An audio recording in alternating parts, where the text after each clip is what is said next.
Hello everyone, कैसे हैं आप लोग? आए अच्छे होंगे। तो चलिए शुरू करते हैं आज की कहानी को। इस कहानी में ये बताया गया है कि कैसे विल गॉड को बलि ना मिलने पर पूरी दुनिया को खत्म कर दिया गया। तो ये सब कुछ जानने के लिए कहानी को एंड तक जरूर देखें। कहानी की शुरुआत में हमें डायना नाम की एक लड़की को दिखाया जाता है जो कि अपने फ्रेंड के साथ में होती है और फिर इसका बॉयफ्रेंड भी यहीं पर आ जाता है और ये सभी एक ट्रिप पर जाने की तैयारियां कर रहे होते हैं। फिर डायना और उसके 4 फ्रेंड्स बस की ट्रिप की ओर निकल जाते हैं। अब हमें एक रिसर्च लैब को दिखाया जाता है जहाँ पर की कुछ साइंटिस्ट प्रोजेक्ट की तैयारियां कर रहे होते हैं। वहीं पर दूसरी तरफ डायना और उसके फ्रेंड्स रास्ते में एक छोटे से पेट्रोल पंप पर रुकते हैं। पेट्रोल पंप का ओनर काफी ज्यादा गुस्से वाला होता है और इन सभी में कहासुनी हो जाती है, लेकिन ये लोग पेट्रोल भरवा कर वहाँ से निकल जाते हैं। फिर हम देखते हैं एक चील को जो कि उड़ रहा था वो इनविजिबल दीवार से टकरा कर मर जाता है। कुछ देर बाद डायना और उसके सारे फ्रेंड्स जंगल में पहुंच जाते हैं और उनके सामने एक पुराना कैबिन भी होता है और डायना उस कैबिन में अंदर चली जाती है। और इसके बाद हम देखते हैं कि डायना दूसरे रूम में है और उसका फ्रेंड उसे कांच की दूसरी साइड से देख सकता था, लेकिन डायना उसे नहीं देख सकती। वो उसे इन्फॉर्म करता है और दोनों रूम एक्सचेंज कर लेते हैं। अब डायना उसे बिना सल्ट के देख लेती है और जैसे ही वो अपनी पैंट को उतारने के लिए जाता है, डायना एक आर्ट फोटो को वहाँ पर रख देती है। वो फोटो काफी ज्यादा डरावनी थी, इसलिए डायना उसे कपड़े से ढक देती है और ये सारी हरकतें साइंटिस्ट कैमरे की मदद से देख रहा होता है। थोड़ी देर में साइंटिस्ट की सेक्रेटरी आती है जो कि उसे प्रोजेक्ट की जानकारी देती है। फिर हमें पेट्रोल पंप के ओनर को दिखाया जाता है और वो कहता है कि उसने काम कर दिया। कुछ देर बाद लैब में साइंटिस्ट लोगों के बीच बैटिंग लग रही थी कि कौन सा क्रिएचर पहले मरेगा और उन 5 फ्रेंड में से पहले कौन मरेगा। इसके बाद हम उन 5 फ्रेंड्स को देखते हैं जो कि ट्रूथ एंड डेयर खेल रहे होते हैं। तभी मार्टी जूस को डेयर देता है कि वॉल पे लगे हुए वुल्फ को किस करो।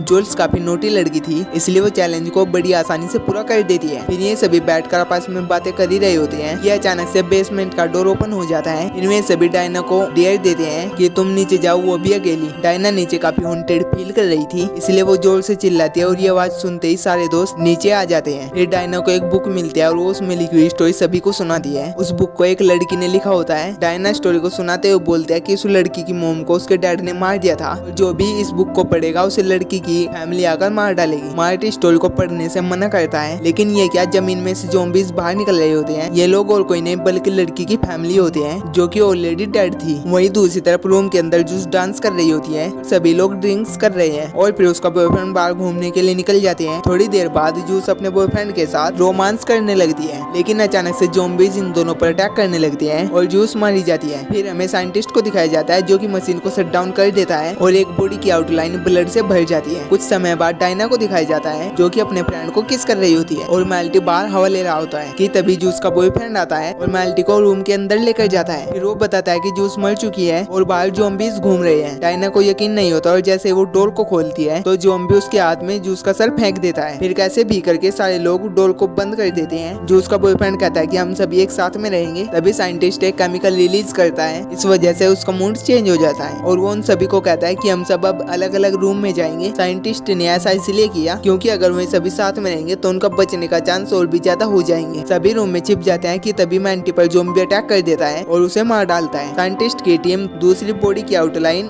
ब्लड से भर देती है। वहीं पर दूसरी तरफ डायना और 2 लड़के बस में बैठ जाते हैं और सिटी की तरफ निकल पड़ते हैं। फिर सीन स्कूल में शिफ्ट किया जाता है। यहाँ पर जापान के बच्चे मंत्र को पढ़कर बुरी आत्माओं को मेंढक बना देते हैं। फिर साइंटिस्ट का जापान वाला प्रोजेक्ट फ्लॉप हो जाता है। जिस प्रकार से साइंटिस्ट की टीम डायना और उसके फ्रेंड्स को मार रही होती है, उसी प्रकार वो जापान के बच्चों को मारना चाहती है, लेकिन ये प्रोजेक्ट अनसक्सेसफुल रहा। अब साइंटिस्ट की टीम को किसी भी हालत में इस प्रोजेक्ट को सक्सेसफुल करना होगा, इसलिए वो लैब से धमाका करते हैं। फिर डायना और उसके फ्रेंड्स के पीछे आ जाते हैं। इसके बाद जो उसका बॉयफ्रेंड बोलता है कि वो बाइक की मदद से जंप करेगा और सिटी जाकर पुलिस को बुलाएगा और जैसे वो जंप करता है तभी वो एक इनविजिबल दीवार से टकरा जाता है और वहीं पर मर जाता है। ये इनविजिबल दीवार किसी और ने नहीं बल्कि साइंटिस्ट ने बनाई होती है। फिर डायना और उसका फ्रेंड बस में बैठकर वापस जाते हैं कि एक ज़ॉम्बी उन पर रास्ते में अटैक कर देता है और बस पानी में गिर जाती है, लेकिन डायना स्विमिंग करके बच जाती है। और फिर साइंटिस्ट की टीम को दिखाया जाता है जहाँ पर को सेलिब्रेट कर रहे होते हैं क्योंकि अब सिर्फ डायना ही बची हुई होती है जिसे कि बहुत ही जल्द ज़ॉम्बी मार देगा। लेकिन ये क्या, जब डायना पर एक ज़ॉम्बी अटैक करने के लिए जाता है कि तभी मार्टी आकर उसे बचा लेता है। इसका मतलब कि मार्टिन अभी तक मरा नहीं था बल्कि जिंदा था। वो उसे अंडरग्राउंड एक लिफ्ट में लेकर जाता है। जब मार्टी और डायना लिफ्ट में आ जाते हैं तो बहुत सारे अजीबोगरीब क्रिएचर दिखाई देते हैं जो कि कांच के दूसरी ओर थे। ये सभी काफी ज्यादा खतरनाक और हॉन्टेड थे और थोड़ी देर बाद लिफ्ट खुलती है और एक गार्ड उन पर गन पॉइंट करके बाहर आने के लिए बोलता है, लेकिन जैसे तैसे करके वे दोनों से मार के आगे बढ़ जाती है। कुछ देर बाद वहाँ पर आर्मी की गैंग आती है और उन दोनों पर ओपन फायर स्टार्ट कर देती है। डायना मशीन का एक बटन दबा देती है है। इसी वजह से सभी मॉन्स्टर बाहर आ जाते हैं और आर्मी पर अटैक कर देते हैं। और फिर देखते ही देखते ये सभी मॉन्स्टर साइंटिस्ट के लैब में घुस जाते हैं और ये मॉन्स्टर उन पर भी अटैक करना स्टार्ट कर देते हैं। वहाँ पर एक साइंटिस्ट बचकर भागने की कोशिश करता है लेकिन डायना उसे मार देती है। डायना और मार्टी भागकर एक रूम में आ जाते हैं। यहाँ पर वो बॉडी के आउटलाइन को देखते हैं और उन्हें अंदाजा हो जाता है कि ये कोई परंपरा है। तभी उन्हें वहाँ पर एक लेडी मिलती है और मूवी की सारी प्लॉट यहाँ पर रिव्यू होने वाली है। वो लेडी बताती है कि धरती के नीचे विल रहते हैं जिन्हें की टाइम टू टाइम बलिदान चाहिए, वो भी एक ऐसे लड़के का जो कि होर हो, एक ऐसे लड़के का जो कि एटलीट हो, दूसरा दिमाग से चालाक हो और तीसरा दिमाग से पैदल जैसे कि मार्टी, और लास्ट एक लड़की की जो कि वर्जिन हो जैसे कि डायना। अगर एविल को बलिदान नहीं मिला सनराइज से पहले तो सारी दुनिया खत्म हो जाएगी और कोई भी नहीं बचेगा। फिर मार्टिन और डायना मना करते हैं अपनी बलिदानी देने से, लेकिन ये क्या, डायना मार्टी पर गन तान देती है और उसे सॉरी बोलता है कि तभी पीछे से मॉन्स्टर आ जाता है और डायना पर अटैक कर देता है। मार्टी मॉन्स्टर पर गोली चलाकर उसे भगा देता है। फिर वो लेडी मार्टी को मारने की कोशिश करती है कि तभी ज़ॉम्बी आकर उस लेडी को मार डालता है। अब मार्टी इन दोनों को पाताल लोक में भेज देता है। फिर डायना और मार्टी को लगता है कि अभी दो बॉडी नीचे गई है, इसीलिए ये सब कुछ नॉर्मल हो चुका है और इसीलिए ये दोनों स्मोक करते हैं और एक दूसरे से माफी मांगते हैं। लेकिन अचानक से जमीन फट जाती है और नीचे से एविल गॉड का हाथ बाहर आता है, यानी कि दुनिया खत्म और ये कहानी भी यहीं पर खत्म। आई होप अगर आपको कहानी कहीं से भी अच्छी लगी हो तो मेरी वीडियो को लाइक करके मेरे चैनल को सब्सक्राइब जरूर कर लेना ताकि आगे से आने वाली ऐसी वीडियो सबसे पहले आप तक पहुंचे।